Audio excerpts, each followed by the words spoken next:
Bundle bundle টাকা উইতে খেয়েছে।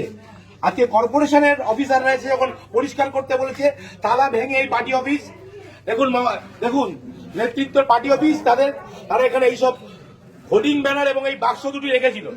আজকে এখানে তালা ভেঙে এখানকার কর্মচারীরা, এখানকার সাফাই কর্মচারীরা, এখানকার অধ্যাপকদের অনুমতি নিয়ে এগুলো উদ্ধার করেছে। আপনারা দেখুন কি পরিমাণ টাকা, 100 টাকা 500 টাকার বান্ডিল উই পোকায় খেয়েছে।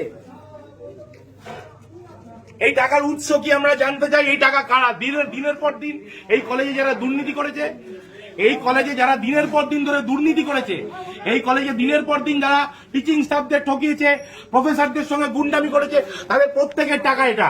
এবং এই টাকা কোথা থেকে এসছে তারও উত্তর দিতে হবে। আমরা আজ পুলিশ ডেকেছি, মিডিয়াকে আমরা খবর দিয়েছি, তারা আসছে, এগুলো তারা সিজন করবে, এগুলো তারা নেবে এবং তাদের প্রত্যেকের জন্য সাজা হবে। এবং আমরা যত ওপর পর্যন্ত যেতে হয়, আমরা একটা শিক্ষা প্রতিষ্ঠানে, এটা কি কোনো মন্ত্রীর হাতের তলা? আপনারা ভাবুন, লজ্জার বিষয়। একটা শিক্ষা প্রতিষ্ঠানে এইভাবে টাকা পাওয়া যাচ্ছে উইতে খাওয়া। কি দেখতে হবে এই জীবনে, এখন শুধু সেটাই ভাবছি। আমরা দেখলাম পার্থর বাবুর ঘরে টাকার পাহাড়, আমরা দেখতে পেলাম।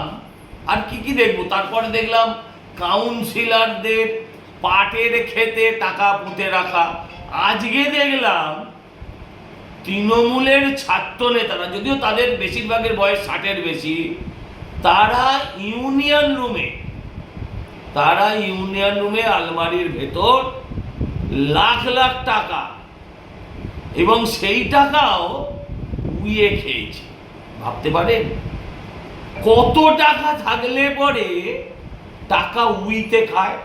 এর আগে আমি দেখিয়েছিলাম এই কলেজের, এদের ইউনিয়ন ফান্ডে, কলেজের ফাংশন ফান্ডে 1.5 কোটি টাকার বেশি এখন অবধি ডিপোজিট আছে। আর এখন দেখা যাচ্ছে লাখ লাখ টাকা উই খাওয়া।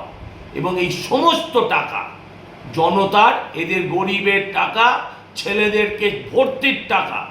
যেখানে যেমন চাকরি দুর্নীতি দেখেছেন, টাকা নিয়ে চাকরি হয়েছে, ঠিক সেরকমভাবে এই সমস্ত কলেজগুলোতে লাখ লাখ টাকার বিনিময়ে, লাখ টাকা কম বললাম, কোটি টাকার বিনিময়ে এই সমস্ত কলেজগুলোতে এরা ভর্তি বিক্রি করেছে।